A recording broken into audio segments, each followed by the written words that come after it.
आज मेरे पाकिस्तान के लिए एक उदास, अफसुर्दा और तकलीफ दे दिन है। आज 16 दिसंबर है। इसी रोज 1971 में मशरकी पाकिस्तान हमसे अलग हो। 16 ডিসেম্বর মহান বিজয় দিবস ঘিরে লাল সবুজ পাতিতে রঙিন হয়ে উঠেছে বগুড়া শহর। 16 दिसंबर यानी भारत की पाकिस्तान पर ऐतिहासिक विजय का दिवस, जब पाकिस्तान के 93,000 सैनिकों ने भारत के वीर जवानों के सामने घुटने टेक दिए थे।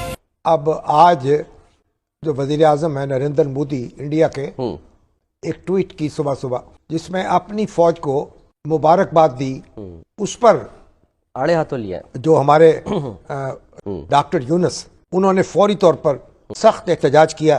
Sir 16 December 1971 fall of Dhaka India, Pakistan और बांग्लादेश के लिए बहुत ही अहम दिन है। तो इन्होंने कुछ आज की अगर हम बात करें, कुछ सबक सीखा है हमारे लोगों ने कि नहीं? नहीं जी, नहीं, कोई सबक नहीं सीखा। देखें, पाकिस्तान तोड़ने वाले हालात तो मेरे ख्याल पाकिस्तान फिर जुड़ रहा है, जिस तरीके से डॉक्टर यूनुस साहब को देखे तो वो, लेकिन दोनों वाकयात से हमने कुछ नहीं सीखा, बिल्कुल कुछ नहीं सीखा। अफसोसनाक आज का दिन है। तारीख में 16 दिसंबर पाकिस्तान की तारीख के लिए बड़ा ही भारी दिन साबित हुआ, जिसका जो दर्द है वो कम नहीं होता है। लेकिन सवाल यही पैदा होता है कि अब यहाँ से आगे कैसे बढ़ा जाए। ये खुशाइन बात है कि जो चीफ एडवाइजर हैं डॉक्टर मोहम्मद यूनुस साहब, उन्होंने कहा। जय हिंद दोस्तों, स्वागत है एक और वीडियो में। दोस्तों, बांग्लादेश की अंतरिम सरकार के कानून सलाहकार आसिफ नजरुल ने विजय दिवस के मौके पर प्रधानमंत्री नरेंद्र मोदी की पोस्ट की आलोचना करते हुए कहा, भारत इस जीत में सिर्फ एक सहयोगी था, इससे ज़्यादा कुछ नहीं। नजरुल की पोस्ट को मुख्य सलाहकार मोहम्मद यूनुस के ऑफिस ने रीपोस्ट किया। पीएम मोदी ने अपनी पोस्ट में 1971 की ऐतिहासिक जीत में महत्वपूर्ण भूमिका के लिए भारतीय सैनिकों को श्रद्धांजलि दी थी। द डेली स्टार अखबार के अनुसार यूनुस के प्रेस सचिव शफीकुल आलम ने नजरुल की पोस्ट शेयर की। भेदभाव विरोधी छात्र आंदोलन के संयोजक हसन अब्दुल्ला ने भी पीएम मोदी की पोस्ट की आलोचना की। अब्दुल्ला ने फेसबुक पर लिखा कि यह बांग्लादेश का मुक्ति संग्राम था और यह पाकिस्तान के खिलाफ देश की आज़ादी के लिए था। उन्होंने कहा कि मोदी ने दावा किया है कि यह पूरी तरह से भारत का युद्ध और उनकी उपलब्धि थी। उन्होंने अपने बयान में बांग्लादेश के अस्तित्व की उपेक्षा की है। उन्होंने लिखा, जब भारत इस आज़ादी को अपनी उपलब्धि के रूप में दावा करता है तो मैं इसे हमारी स्वतंत्रता, संप्रभुता और एकता के लिए खतरे के रूप में देखता हूँ। हमारे लिए भारत के इस खतरे के खिलाफ लड़ना जरूरी है। हमें इस लड़ाई को जारी रखने की जरूरत है। दोस्तों, 1971 की जो जंग है वो जारी बात है भारत के लिए भी बड़ी इंपॉर्टेंट है। भारत जो है वो हर साल विजय दिवस जो है वो सेलिब्रेट करता है। विजय दिवस जो है ये हर साल 16 दिसंबर को सेलिब्रेट किया जाता है, लेकिन इस दफा थोड़ी डिफरेंट सिचुएशन हुई है। मोहम्मद यूनुस साहब की जो गवर्नमेंट है उन्होंने एक रिएक्शन दिया है Indian prime minister Narendra Modi के इस मैसेज को, विजय दिवस को या विक्ट्री डे को क्लेम किया है कि जो 1971 की जो विक्ट्री है वो बांग्लादेश एंड इंडिया की है। मोदी साहब जो हैं उन्होंने अपने सोशल मीडिया पे विजय दिवस को कमेंट किया और उन्होंने कहा जी कि हम अपने जो फौजी हैं उनकी ऑनर को, ब्रेवरी को हम उनकी ग्लोरीफाई करते हैं। हमारी अनवेवरिंग रिजॉल्व रहा है 1971 में और हमारे लोगों के लिए ये एक बड़ा एक्स्ट्राऑर्डिनरी मोमेंट। बंगाली पॉलिटिशियंस जो हैं वो जारी बात है इसके ऊपर कमेंट कर रहे हैं, लेकिन इंडिया मुझे नहीं लगता कि विजय दिवस को सेलिब्रेट करना बंद करेगा। उसकी वजह क्या है? उसकी वजह ये है कि वो ये कहेंगे कि हम आपके लिए नहीं कर रहे, हमने तो अपने लिए ये सारा कुछ किया, हम आपको तो कुछ नहीं कह रहे, हमने आपके हवाले से तो कोई बात नहीं की इसके हवाले से। ये तो हमारा अपना एक इंटरनल चीज़ है।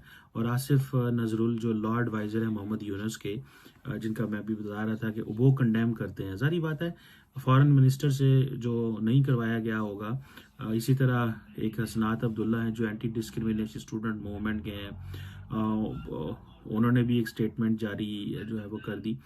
इस तरह Ishraq Hussain Bangladesh national party है, उन्होंने भी कहा है कि जी हम कंडेम करते हैं मोदी साहब की इस स्टेटमेंट को। ये डिफरेंट किस्म के जो वर्जन्स हैं वो इस दफ़ा आए हैं। ये वर्जन्स कभी माजी में नहीं रहे, ये वर्जन माजी में नहीं रहे। इंडिया को इस चीज़ में ये एक ऐसा चैलेंज सामने आया है जो माजी में पहले कभी नहीं रहा। लेकिन मैंने आपको जैसे बताया कि for the Indians the most important thing is not कि भाई बांग्लादेश का क्या रिएक्शन है। उनका अपना यह है कि भाई हमने तो जो करना था कर दिया, हम चाहते थे कि पाकिस्तान को डैमेज करना, पाकिस्तान को डैमेज पहुंच गया। हम चाहते थे कि ये एक एम्बैरेसिंग सिचुएशन में आए हो गया। हम चाहते थे ये स्टेबल ना रहे, वो स्टेबल नहीं रहा। हम चाहते थे कि वो जो थ्योरी थी कि हमने पाकिस्तान इसलिए हासिल किया है कि जी सारे मुसलमान मिल के इकट्ठे रहेंगे, हमने आपकी उस थ्योरी को भी रिजेक्ट कर दिया। हम चाहते थे कि पाकिस्तान जो है वो एक मजबूत मुल्क के तौर पे सामने ना आए और इंडिया की जो हेजेमोनिक रीजनल डिज़ाइंस हैं उनको चैलेंज ना कर सके, वो हमने बड़ी देर किया। सो वो and sometimes you keep your enemy engaged so that they don't prepare for something बिगर। मिसाल के तौर पे जिस तरह पाकिस्तानी ये कहते हैं कि हमने इंडिया को कश्मीर में बिजी किए रखा so that Indians don't prepare for something bigger. That is why I think the Narendra Modi government has taken an approach कि जैसे तैसे हमें we have to stay away from Pakistan, because ये हमें दिल से नहीं मानेंगे, हम इनको दिल से नहीं मानेंगे।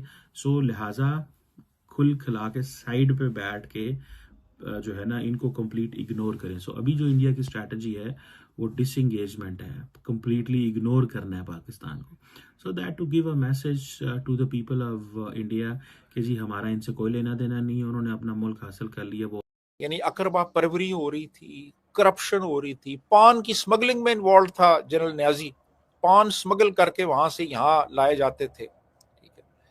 और उसके अलावा बाकी भी लूट मार हो रही थी। जहां ज़ेब अरबाब का मैंने आपको बताया जिसने नेशनल बैंक ही लूट लिया था, तो इसी तरह यहाँ पे भी बुरा हाल था। यहाँ पे तो ये सब कुछ जो था ये वसी पैमाने पे हो रहा था और उसके नतीजे में फिर आप मॉरल ग्राउंड्स आपके खत्म हो जाते हैं।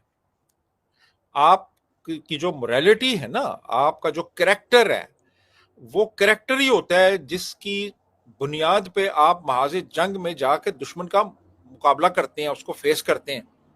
तो जब कैरेक्टर खत्म हो जाए, जब मॉरल्स खत्म हो जाए, इखलाकियात ही ना रहे, तो फिर आपने क्या लड़ना है।